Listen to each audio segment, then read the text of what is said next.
नमस्कार।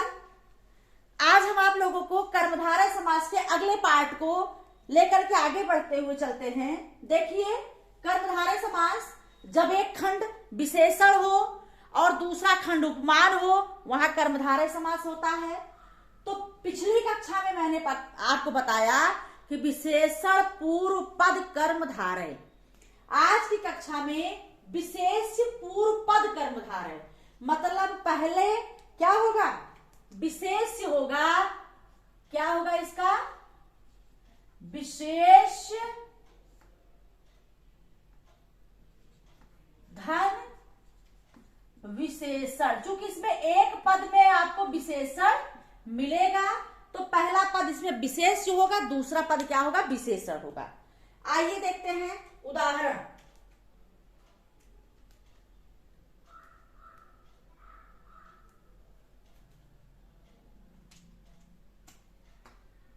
मदन मनोहर। मदन मनोहर।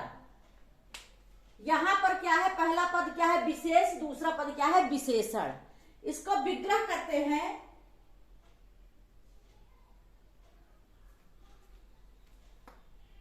यहां मदन व्यक्ति है, मदन है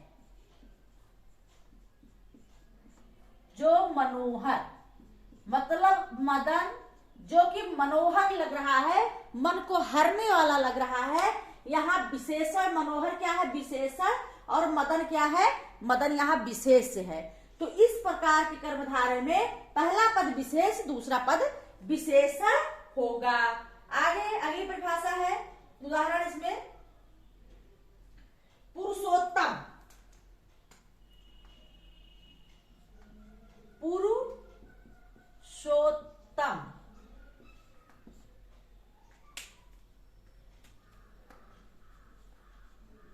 पुरुष है जो उत्तम। यहां पुरुष की विशेषता उत्तम बताया जा रहा है। पहला पद संज्ञा, दूसरा पद विशेषण।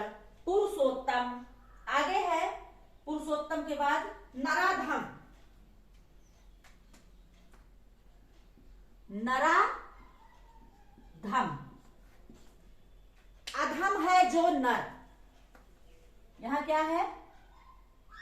नर जो क्या है? अधम है। यहां पहले विशेष आता है, उसके बाद क्या आता है? विशेषण। नर जो अधम है। ठीक। आगे अगला उदाहरण आपको बता रहे हैं। अगला उदाहरण है देशांतर।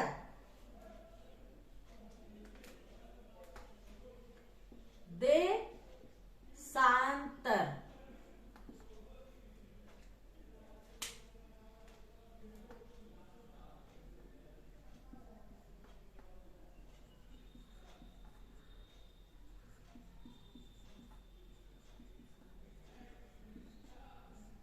तो इस प्रकार से देश है जो अंतर, देशांतर विशेष पूर्व पद कर्मधारय में पहला पद विशेष, दूसरा पद विशेषण होता है।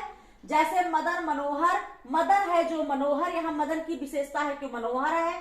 पुरुषोत्तम पुरुष है जो उत्तम, पुरुष की विशेषता है कि वो क्या है? उत्तम है। और नर है जो अधम, नराधम में नर है जो अधम, ये क्या है? ये नर का जो है विशेषता बता रहा है। देशांतर में देश है जो अंतर, यहाँ पर देश की विशेषता। तो यहाँ पर पहला पद पूर्व पद क्या होता है? कर्मधारय होता है। वहां पर पूर्व पद क्या होता है? विशेष होता है। दूसरा पद विशेषण। वहां पर पूर्व विशेष पूर्व पद कर्मधारय होता है। आगे आपको बताएंगे विशेषणोद्भव कर्मधारय। विशेषणोद्भव। तीसरा है विशेषणोद्भव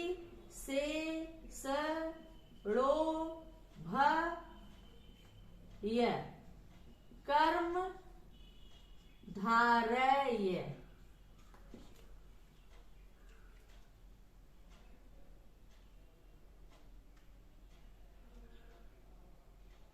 विशेषणोभय पद भय पद कर्म धारय, मतलब इसमें दोनों पदों में विशेषण होंगे। मतलब जहां पर दोनों पदों में, पहला पद और अंतिम पद, दोनों पदों में विशेषण हो तो वहां पर विशेषणों भय पद कर्मधारय होता है। जैसे उदाहरण देखिए, नील पीत, जैसे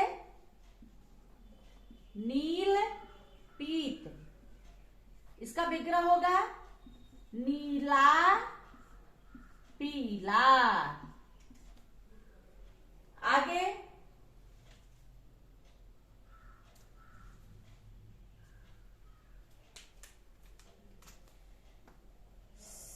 शीतोष्ण,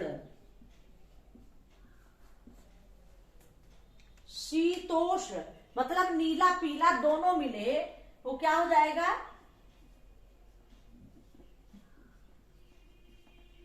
नीला पीला दोनों मिले वहां हो जाएगा नील पीत। शीतोष्ण में होगा शीत और उष्ण, क्या होगा, शीत उष्ण, शीतोष्ण। मतलब यहाँ पर विशेषणोभय पद में, कर्मधारय में यहाँ पर दोनों पद विशेषण होंगे, पहला पद और दूसरा पद, दोनों पद विशेषण होंगे। जैसे नील लोहित, क्या है, नील लोहित मतलब नीला और लोहित, ठीक, नील लोहित। आगे हरा भरा, हरा भरा, ये दोनों विशेषण है, हरा और क्या होगा, भरा, हरा भरा, हरा और भरा। यहां पर क्या होगा, ये दोनों जो है विशेषण होंगे, या दोनों जो है इसमें दोनों विशेषण होंगे, ठीक है।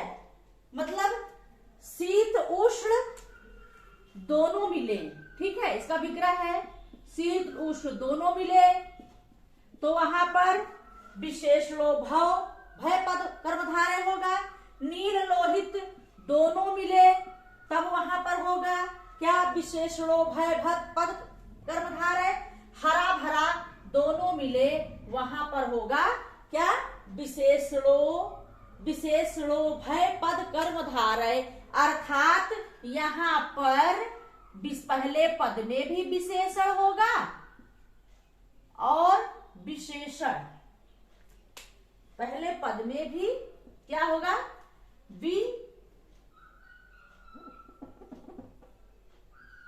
विशेषण, और दूसरे पद में भी क्या होगा, विशेषण। पहले पद में विशेषण, दूसरे पद में विशेषण। नीला पीला, नील पीत, नीला पीला दोनों मिले। शीतोष्ण, शीत उष्ण दोनों मिले। नील लोहित, नीला लोहित दोनों मिले। हरा भरा दोनों मिले। वहां पर क्या होगा, कर्मधारय समास में विशेषणोभय भव पद कर्म धारय। तो ये कर्मधारय के दो प्रकार, जिसमें विशेष पूर्व पद कर्मधारय, पहला पद विशेष दूसरा पद विशेषण होगा, और इसमें क्या होगा, दोनों पद, पहला पद और अंतिम पद दोनों विशेषण होंगे। ठीक है, तो आज की कक्षा में ये कर्मधारय समास के अगले प्रकार हैं। अगली कक्षा में फिर मिलते हैं। आपको कर्मधारय समास अभी समाप्त नहीं हुआ है, तो आगे फिर आपको कर्मधारय समास की तरफ लेकर चलते हैं। आज की कक्षा में इतना ही, धन्यवाद।